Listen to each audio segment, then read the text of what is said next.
헐, 머니가 온다. 아들의 수술이 가르쳐준 엄마라는 이름.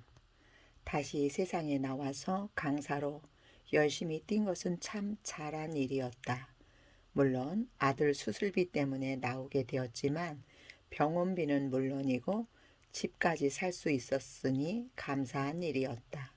그 사이 아들은 치아 교정하랴, 수술하랴, 공부하랴 고생이 많았다. 아들의 수술날 별로 얼굴을 마주치고 싶지 않은 아이 아빠가 왔다. 잠시 수술 동의서에 보호자 서명을 하고 볼 일 때문에 나갔다. 아들은 수술이 예정 시간보다 한참이나 더 지났는데도 나올 줄 몰랐다. 1시간이 지나자 불안감이 엄습해 왔다.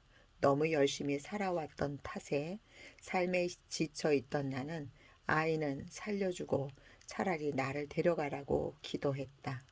2시간이 지나도 아이는 나오지 않았다. 불안은 분노로 바뀌기 시작했다.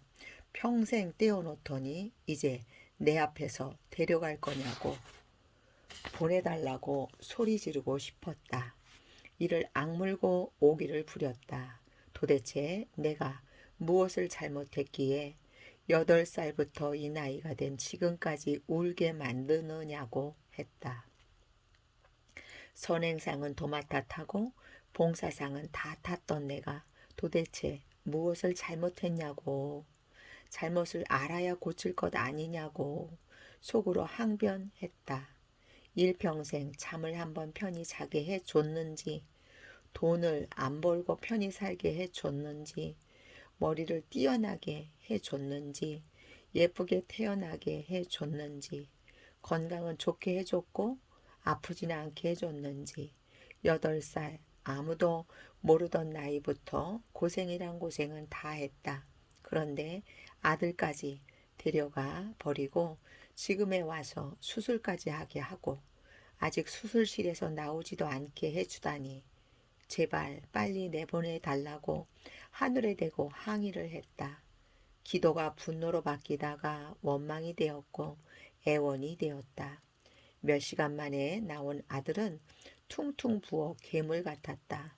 온 얼굴은 피투성이었고 숨이 멎어버릴 것 같았다. 얼마나 울었던지 사람들은 수술실에서 누가 잘못된 줄 알았을 것이다. 그때 느낀 것은 엄마라는 존재는 남편이 죽으면 발 뻗고 잘 수도 있을 것 같은데 자식이 잘못되면 맨정신으로는 못 살 것 같았다. 아이와 떼어 놓을 때는 아이를 위해서도 살아있어야 한다는 책임감이 있었고 제 아빠가 못해준 몫을 해줘야 한다는 의무감도 있었다. 아이 아빠는 사업한다고 돈을 가져가서 한 번도 성공했다고 나에게 돈을 준 적이 없었다. 그래서 내 한 몸이 힘들다고 하여 목숨을 끊을 수는 없었다. 아이를 거지로 만들 것만 같아서 사고를 칠 수가 없었다. 덕분에 나는 발버둥을 치며 강사를 해냈고 수술도 시키고 대학을 무사히 다닐 수 있도록 지원군이 되어 주었다. 물론 아들은 아빠가 자기 대신 타다 써버린 등록금 외에는 별도의 돈을 타간 적이 없었다. 아들까지 이용해서 돈을 타간 아이 아빠였다. 그런 아빠를 둔 아이를 두고 내가 자칫 섣부른 일을 저지를 수는 없었다. 그나마 다행인 것은 아이 졸업사진을 엄마랑 같이 찍어 남기겠다고 그때 불러준 것만도 감지덕지했던 나였다. 그날만이라도 이성적인 생각과 행동을 해준 것이 다행이었다. 아무리 소름 끼치게 싫어도 아이를 위해 기념사진은 만사를 제쳐놓고 찍었다. 아이를 낳고 나서 100일까지는 매일 사진을 남겨서 앨범을 만들었다. 그 와중에서도 무슨 그리 지극정성을 기울였는지 모르겠다. 어쨌거나 그렇게 병실 앞에서 울다가 지칠 때쯤 아이 4번째 수술이 끝났다. 이번이 아니라도 아이는 벌써 3번의 수술을 더 했던 것이다. 그때그때마다 분노와 감사가 교차했다. 아이가 병실로 옮겨졌다. 아직은 마취 상태였다. 그래도 얼굴을 보니 살 것 같았다. 엄마처럼 잘 안 깨어나면 어쩌나 싶어 걱정되었지만 아이는 마취에서 깨어났다. 엄마, 응, 깼네. 많이 아프지? 아니, 괜찮아요. 참을만 해요. 이렇게나 큰 수술을 해놓고도 참을만 하다고 하는 것이 고맙기도 하지만 화도 났다. 아픈데도 어리광도 못 부리고 있나 싶어 가슴이 아팠다. 키가 182cm나 되는 아들은 내가 한참이나 올려다봐야 했다.